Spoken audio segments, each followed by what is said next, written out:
Good day to each and everyone. I'm Gilomar Di Chavia from Base HM30A and I'll be tackling about Tourism and Hospitality Management Education in Chapter 15 in legal aspect. Filipino workers sought after the global tourism industry in order to increase the demand for Filipino tourism.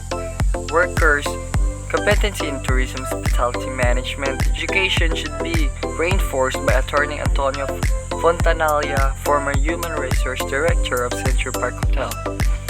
We have the learning objectives, differentiate schools abiding with laws from those that are not, identify the requirements, opening and operation of tourism hospitality management program and tourism-related technical vocational programs. And we have to identify the laws governing various issues in tourism and hospitality education. So there are approximately total of 300 schools in the Philippines offering degree as well as non-degree programs related to tourism and hospitality management. The degree programs are governed by the rules and regulation of the Commission of Higher Education or CHED, while the non-degree or certificate programs are governed by the rules and regulation of Technical Education and Skills Development Authority or TESDA. It is famous everywhere in the Philippines. It is estimated that over 4,000 tourism hospitality management graduates produced by the CHED recognized educational institution annually. On the other hand, it is estimated that 10,000 graduates are produced by TESDA, a recognized training institution and curriculum. In the curriculum of BS Tourism and BS Hotel Management Restaurant programs of the different colleges and universities our country should be compliant with the CHED Memorandum Order Number 31 Series of 2001. In accordance with the pertinent provisions of Republic Act Number 7722, otherwise known as the Higher Education Act of 1994, the following minimum curricular requirements for the Bachelor of Science Hospitality Management or HM in Tourism are hereby adopted and promulgated by the Commission. It is school laboratories and other CHED requirements, specifically in the terms of faculty, library, and laboratory administration.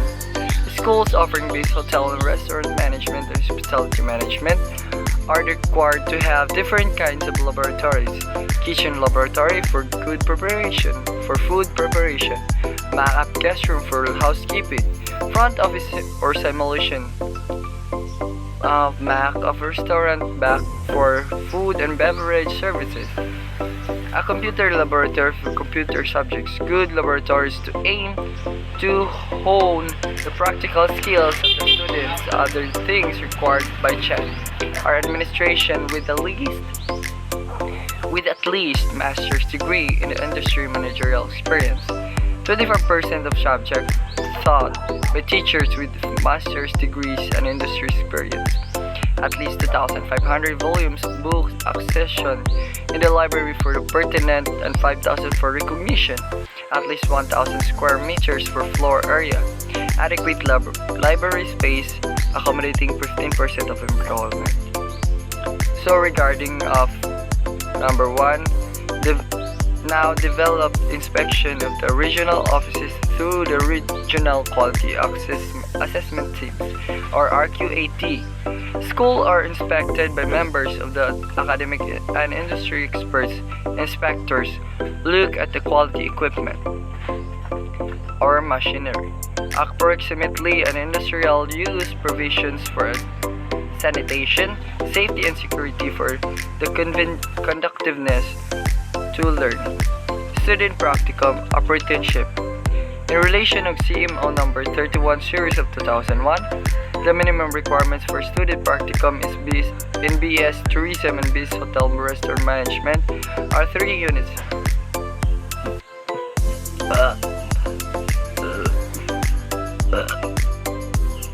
Minimum of 200 hours area specialization.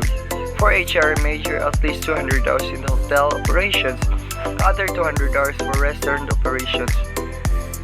For school and offering of international practicum training program or IPTP, or CMO 15 series of 2002 covers implementing guidelines. Obligations is responsibilities of agencies parties involved, and the specific obligation or responsibilities of parties involved in the implementation of IPTP are follows: higher education institution, training partner, third-party training partner or TPTP, student, parent, or guardian, implementation, monitoring, and evaluation, duration of the training. So regarding accreditation and degrees, the regulation is according to accreditation and deregulation. According to accreditation and deregulation of schools, the law, in accordance with the pertinent provision, Republic of 7722, otherwise known as the Higher Education Act of 1994, the Commission in Higher Education hereby promulgates the revised policies and guidelines for their accreditation in aid, quality, and excellence in higher education for the guidance and information of all concerned stakeholders. For school ungranted highest level accreditation on level 3 of the following must be satisfied, observed, reported by accrediting agency. We have the reasonably high standard education, highly visible community extension program, highly visible research tradition, a strong faculty development tradition, high and credible performance of the graduates in licensure board exams, existence of working consortia or linkage with other schools and agencies, extensive functional library, and other learning source facilities. We have the tuition fees. In the allowable increase of tuition fees and others, all levels should not be more than prevailing national inflation rate. The prevailing national inflation rate shall be referred to the average annual headline inflation. The national and level of an immediately preceding year prior to the academic of year which intended increase in shall effect. In increasing tuition or other fees in levels to be made up by private higher education institutions or HAES shall be subject consultation with stakeholders and approval of the Commission in Higher Education. We have the Section 3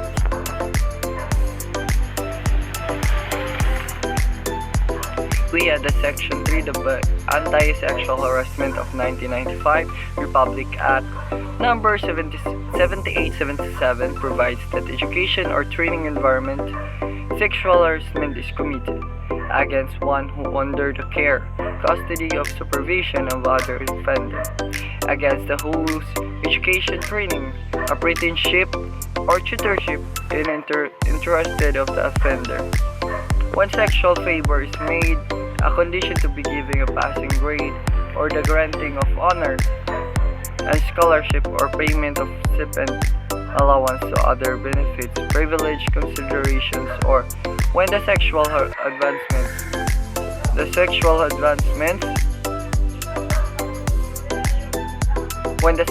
advances results in intimidating, hostile, and offensive environment for the student, trainee, and apprentice.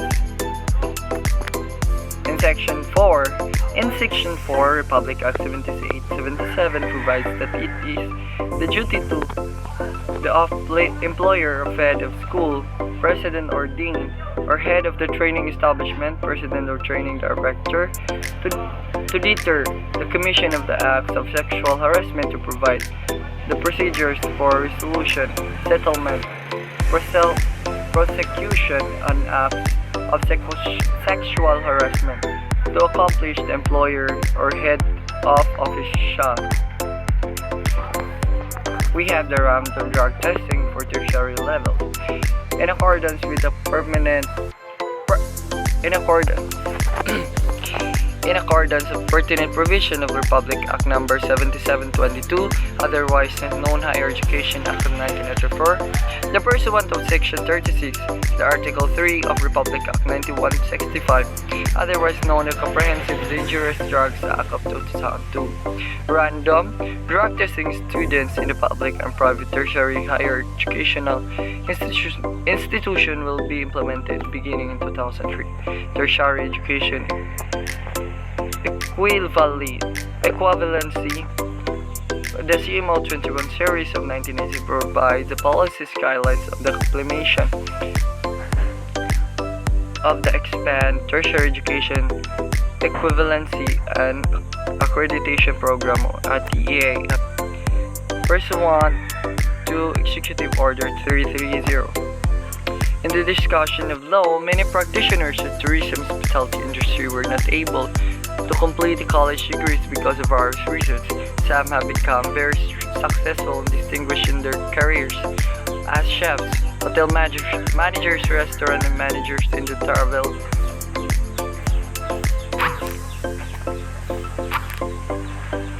Some have become successful, distinguished in their careers as chefs, hotel managers, restaurants managers, and travel agents. ATEAP simply recognize those skills and expertise gained from many years of experience as equivalent of number of subjects in the standards bachelor program. This is now allows undergraduates to complete their degrees in such shorter time. In some cases, the bachelor degrees are awarded to students. We have the law. There have been a number of CHED memoranda issued in relation to proceeding foreign students in the Philippines. We have the CMO 53 in 1997, amendments of CHED Memorandum Order CMO number 2 series of 1994, read implementing guidelines in the state of foreign students to the Philippines, establishment of an interagency committee for those purpose to confirm with the executive number of 423 signed in 25 June 1997, amending executive order number 188. We have the CMO submission names of designated liaison officer in higher education institution with foreign students. We have CMO 1 1996 submission of reports in foreign students expired visas and derogatory records. General procedure in the processing entry and stay foreign students. CMO 2 1994 rules and regulations of implement EO number 188 guidelines on entry and stay foreign students in the Philippines and establishment of interagency committees in the purpose. And that's all. Thank you.